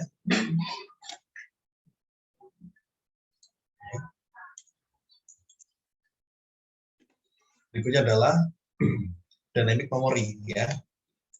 Dynamic itu pasti untuk apa? Linked list atau pointer, ya, atau pointer. Oke. Sintaknya begini. Jadi untuk malloc itu adalah memory allocation, ya, untuk mengalokasikan satu blok memori. Ya, langsung ke contohnya aja ya. Kita punya variabel a, tipenya ada pointer atau integer, ya kan? Nah, cara untuk alokasikan a di memori adalah seperti ini, ya. Tipe datanya apa? Integer, pakai star di sini bintang, lalu malloc size of integer, ya, hubungan integernya, itu caranya. Nah, berikutnya adalah si alloc, ya, tadi malloc, ini si alloc, ya. Kalau si alloc itu adalah untuk mengalokasikan lebih dari satu blok, ya.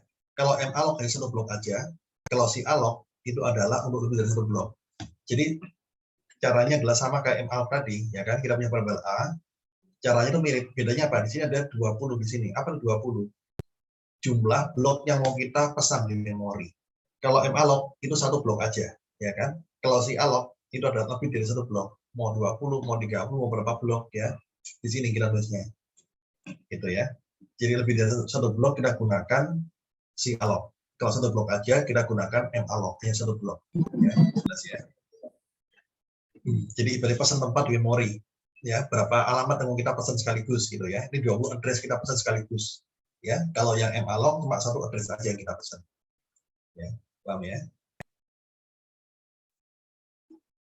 Nah, realloc berarti sesuai dengan namanya untuk dialokasikan kembali, ya, direalokasi, ya.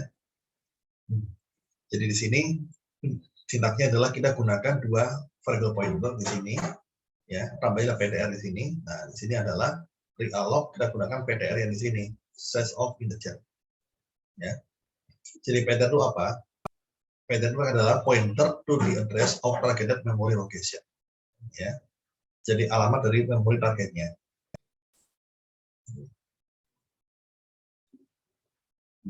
Nah, berikutnya adalah function free. Kalau free itu adalah untuk merilis atau untuk membebaskan memori yang sudah nggak digunakan lagi, ya. Jadi caranya adalah kita gunakan perintah free, ya. Free dalam kurung nama pointernya apa, ya. Di contoh ini misalnya kita punya 3 pointer, ya, number 1 sampai number 3, ya. Number 1 sampai 3 kita buat malloc masing-masing. Jadi masing-masing satu blok, ya, karena malloc, ya, satu blok masing-masing. Lalu berikutnya setelah digunakan, ya, untuk printf dan sebagainya, lalu di sini free number 1 sampai free number 3. Berarti memorinya itu apa? Di free. Jadi supaya tidak makan memori lagi, ya. Jadi ini kelebihan dari dynamic memory. Kita bisa rilis memorinya. Kalau pakai array itu nggak bisa. Array udah fix di situ, ya kan, memorinya. Kalau programnya keluar baru dia dirilis, ya. Kalau pakai dynamic memory, sekali programnya belum keluar, ya kan, dia tetap akan bisa dirilis kalau kita gunakan perintah free, ya. Ya. Nah, ini contohnya aja, ya. Jadi nomor 1 tadi sampai 3, ini alokasinya begini masing-masing, ya. Normally free, ya kan. Begitu ada perintah malloc, dia akan mengalokasikan ke memori, ya. Ini alamatnya, ya, terserah yang tersedia di mana, gitu ya. 1, 2, 3 di sini, ya.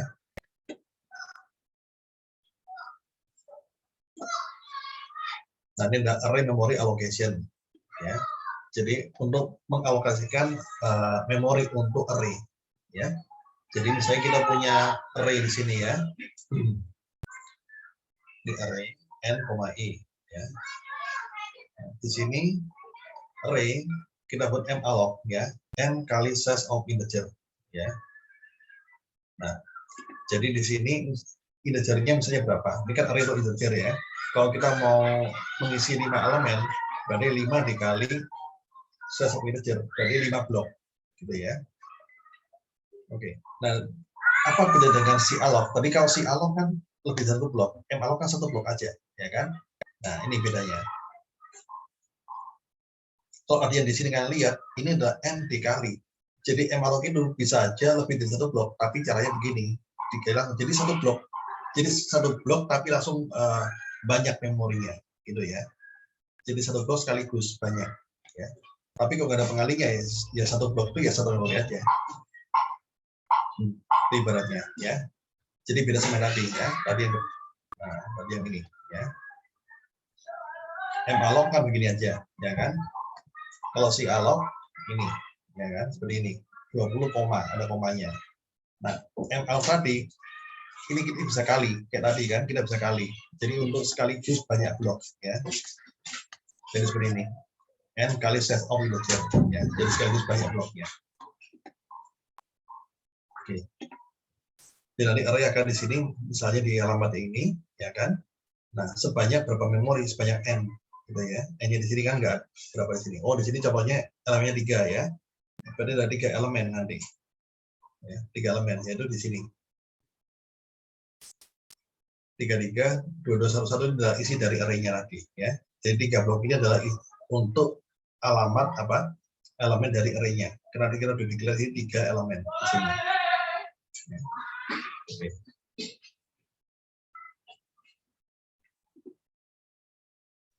Berikutnya adalah array of pointer of dynamic structure. Jadi alokasi memori untuk dynamic structure.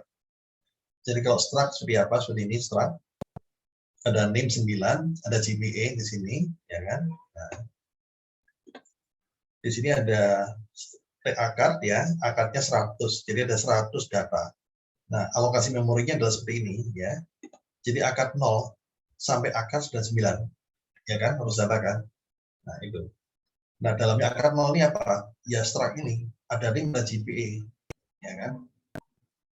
Jadi di sini memorinya ini perlunya apa? Ya besar sesuai dengan ini. Ini kan dia 9 byte, ini float 8 byte ya. Jadi 17 byte. Jadi satu kotak ini jadi 17 byte ya. Jadi kita moduskan. Ini 9 byte. Ini 8 byte ya. Totalnya 17 byte. Jadi satu blok ini ada 17 byte ukurannya ya. Ini juga 17 byte. Dan seterusnya. Terus ada variabel N sama I, ya ini ada N, ada I di sini, ya kan. Lalu ada total, ya total di sini, ada rata di sini juga masuk, ya. Bicara alokasinya, ya.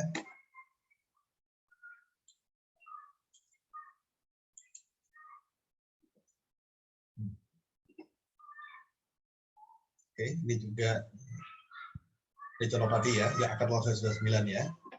Ini adalah heap memorinya, ya kan, isinya apa. Ini sama yang tadi ya. Ini bedanya adalah dia nggak pakai array. Jadi akadnya ada satu aja. Jadi satu aja datanya akad. Tapi langsung 17 byte di sini. Ya. Ada NI sama total rata. Ya.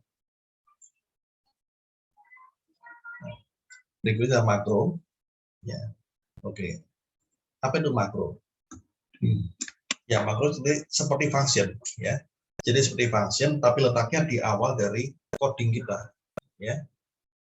Langsung aja ya contohnya makro seperti ini. Caranya menggunakan makro adalah kita gunakan keyword define.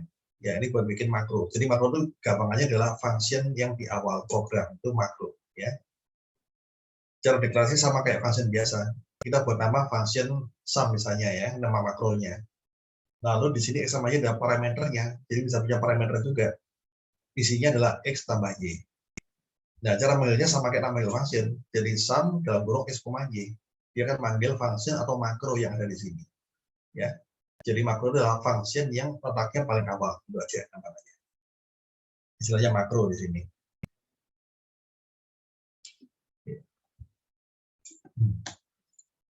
Berikutnya ada pointer to function. Ya, pointer ke function. Nah, langsung aja contohnya. Jadi pointer itu selain menunjukkan variabel, bisa juga nunjuk ke suatu function ya. Contohnya gini ya. Kita punya function 1, function 2 ya. Masing-masing ada isinya di sini. Nah, cara buat pointernya adalah ini contohnya. Kita punya pointer ini f ya kan. Namanya f ya. Ini deklarasinya seperti ini, integer bintang f integer ya. Nah, jadi maksudnya adalah ini adalah pointer to function. Ini deklarasi seperti ini. Ya. Lalu f sama dengan function 1. Berarti f kita isi dengan alamat dari function 1 yang di sini. Nah, begitu kita mau menggunakan function tersebut, kita cukup menggunakan bintang f. Bintang f dalam kurung 3. Ya. 3 ini adalah parameter yang kita kirimkan ke function 1. Ya. Di sini ada a++ return a. Berarti nilai tambah 1 nih. Nanti nilainya jadi 4 gitu ya. Berikutnya f kita isi dengan function 2. Variabel sama yaitu f. Nah, begitu kita kirimkan bintang f13, maka f ini akan memanggil function yang kedua, bukan satu lagi. Karena f di sini sudah kita isi dengan alamatnya function yang kedua. Itu sudah tunjuk ke function 2 sekarang. Nah, jadi 13 ke 13 yaitu 169 ya. Oke ya. Jadi ini cara untuk membuat pointer ke function ya. Oke.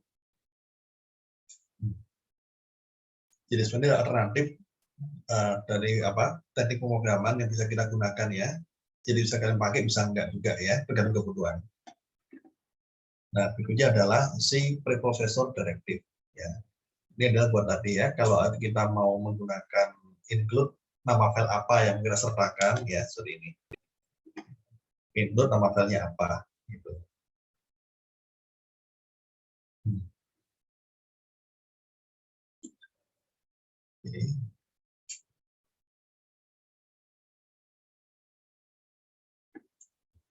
Nah, ini contoh dari si prosesor. Sebenarnya ini adalah makro, ya kan? Ini adalah makro, ya kan? Ini adalah makro, sama kayak tadi, ya. Jadi makro mencari max dari x, y, ya. Cuma di sini dia menggunakan ini sebenarnya perintah if ya, perintah if x lebih besar dari y, kalau iya berarti kembalikan x, kalau salah berarti y, itu aja, ya. Jadi sebenarnya sama kayak makro, ya.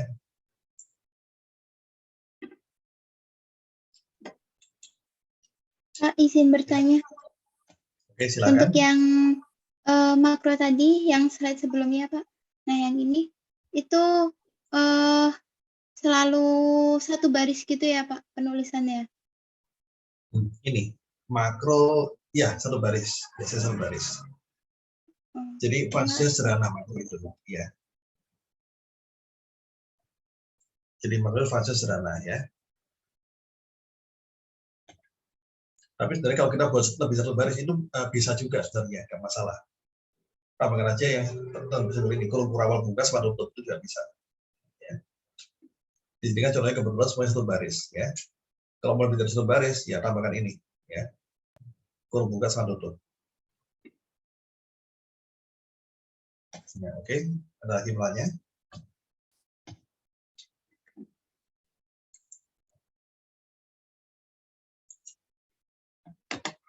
Oke, kalau ada pertanyaan, ini saya mau sampaikan hasil koreksi tugas yang persoalan ke-1 kemarin ya.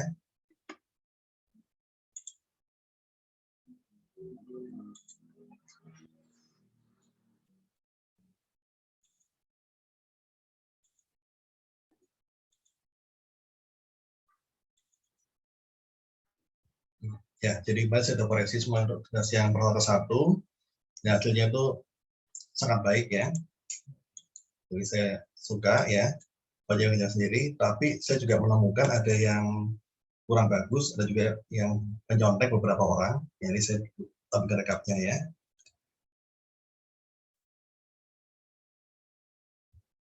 Nah, yang pertama kelas LSCA dulu nih. Ya, yang nggak kumpul tugas itu satu orang nggak kumpul tugas, otomatis ya nilai pasti 0 ya. Jadi kalau kalian ada yang tidak sempat buat tugas, jangan sampai nggak kumpul ya. Kumpul kerja apa adanya ya. Nanti saya akan berikan waktu untuk revisi. Ya. Daripada dapat 0 kan sayang. Kalau 0 saya nggak bisa bantu karena udah by sistem. Jadi tolong jangan sampai nggak kumpul ya demi nilai kalian sendiri ya. Lalu ada satu orang yang tidak mengumpulkan file coding. Jadi file codingnya itu nyampur sama Word-nya, ya. Itu satu orang aja. Lalu saya juga cek nggak ada yang nyontek ya. Ini saya hargai ya, bagus sekali. Berikutnya adalah kelas TGCA. 2 orang nggak kumpul tugas, lalu 3 orang nggak ada codingnya, ya. Bahkan 2 orang itu codingnya berupa image. Jadi codingnya di capture, di paste ke Microsoft Word. Nah, secara compile-nya gimana? Saya nggak bisa compile image kan? Nah, itu. Terus yang nyontek 3 orang, ya kan? 2 orang codingnya sama. Yang diganti variabelnya aja. Semua persis, variabelnya diganti-ganti. Ya, itu. Sehingga nyontek, ya. Lalu 1 orang itu nyontek juga pada saat revisi yang dikumpul coding temannya. Ya. Jadi sehingga nyontek, ya. Jadi revisi ya seharusnya buat sendiri ya, jangan sampai kalian tuh kalau nggak bisa itu nyontek ya. Mendingan kalian buat sendiri tapi nggak sempurna ya kan, tapi kerja keras sendiri, lebih ngerti daripada kalian cuma kopas codingnya orang ya kan, tapi nggak dapat apa-apa gitu kan. Misalnya nilainya bagus tapi nggak ngerti apa-apa, buat apa gitu kan. Dan yang terakhir kelas THCA ya, 1 orang nggak kumpulkan tugas, 5 orang nggak ada file codingnya, ya untungnya nggak ada image-nya, jadi file itu nyatu sama Word-nya semua. Yang nyontek 4 orang, nah ini paling banyak ini. Jadi maksudnya 2 orang codingnya sama persis ya. Nah, jadi sesuai dengan perjanjian kita di awal, kalau nyontek apa?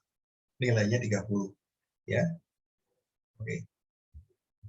Jadi saya periksa semua kalian ya. Jadi mungkin jangan dipikir tugas personal banyak orang. Saya nggak cek satu-satu, saya pasti cek satu-satu. Ya kan? Saya ada metodenya untuk mencari siapa yang nyontek-nyontek, saya ada caranya. Gitu. Karena saya ada punya algoritma sendiri untuk menguji coding mana yang sesuai, mana yang sama, mana yang enggak. Jadi saya tahu nih, ini codingnya sama, ini codingnya beda variabelnya aja, saya tahu.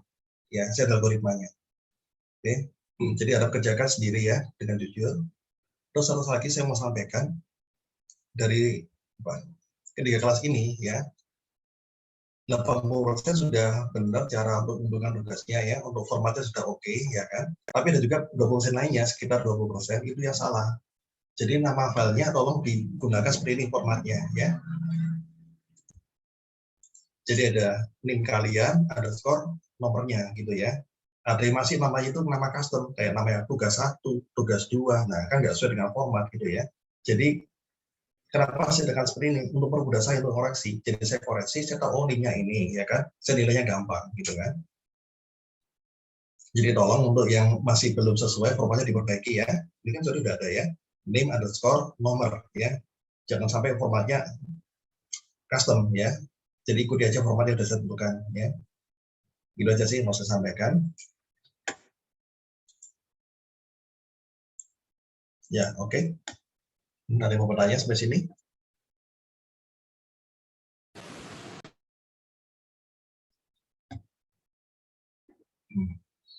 Oh ya, satu lagi saya mau sampaikan ya.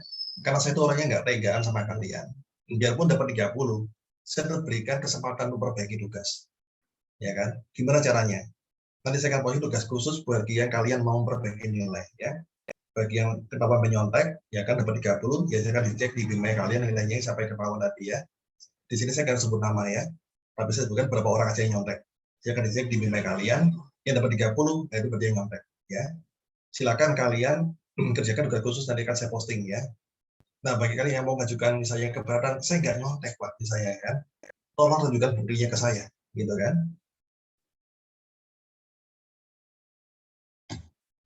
Ya, dan juga mengenai kuis ya.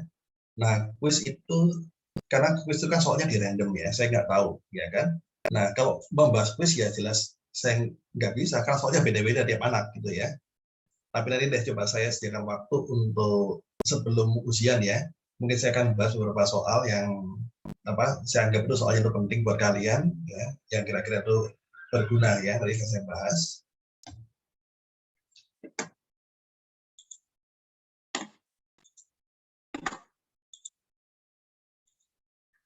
Ya, oke, saya sambil absen ya.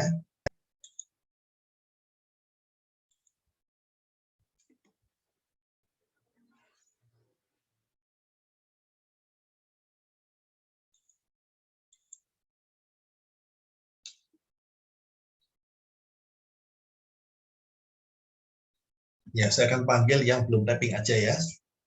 Yang pertama adalah Christian Henry Mandiri, apakah hadir?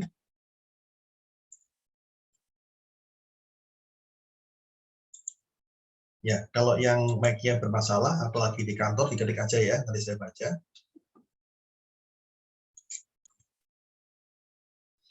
Oke, jadi nggak hadir ya, Christian Henry Mandiri.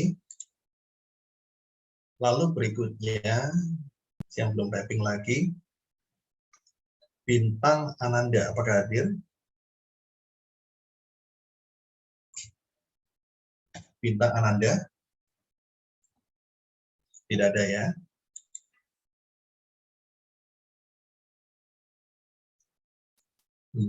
Berikutnya,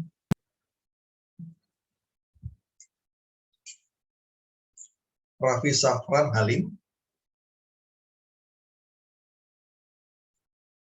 Raffi Safran Halim, tidak hadir. Hadir, Pak. Oh, hadir. Hadir, Pak. Hadir. Ya, ya. Raffi Safran Halim ya. Oke.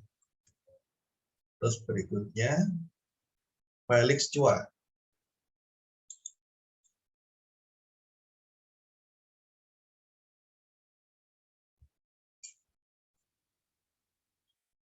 Sebentar, tadi yang hadir apa? Hafiz Akbar ya. Nah, saya cek deh. Felix Chua tidak hadir ya.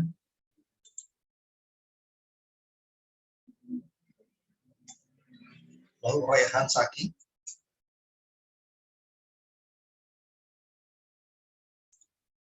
Raihan Saki tidak ada.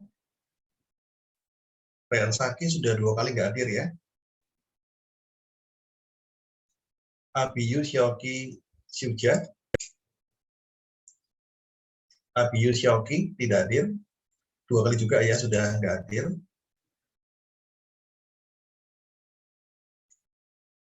Muhammad Ubaidillah.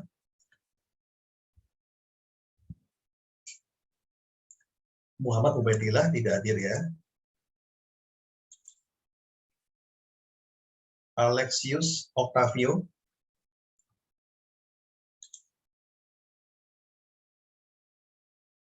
Alexius Octavio tidak hadir.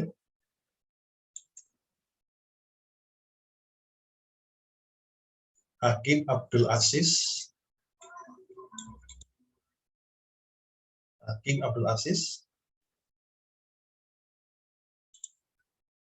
tidak hadir ya.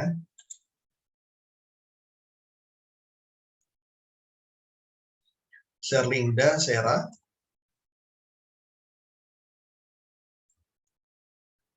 Sherlinda Sera tidak hadir.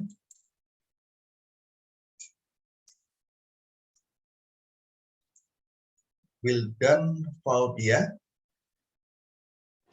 Hadir Pak, maaf lagi di luar Pak, belum nyampe rumah. Ya, nggak apa-apa, hati-hati di jalan ya. Lalu Satrio Marino. Satrio Marino nggak hadir ya.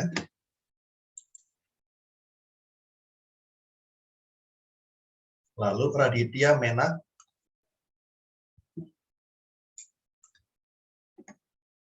Raditya Menak tidak hadir. Anggono Priyandono.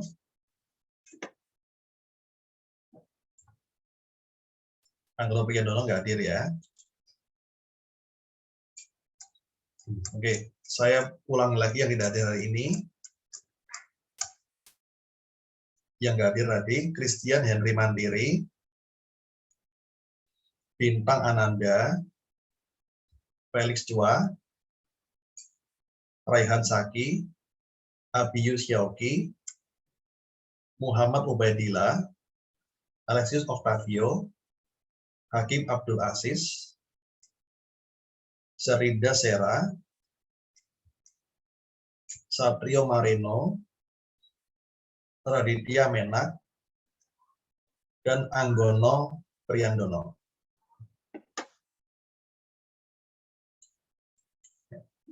Oke, saya simpan dulu versinya.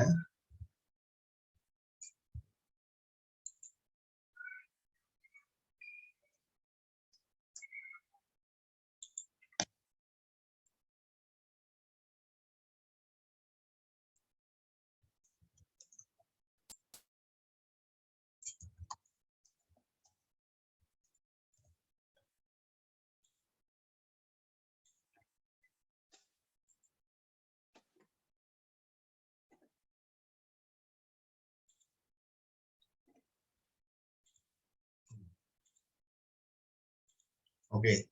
Sebelum saya kira, apa ada yang mau bertanya dulu?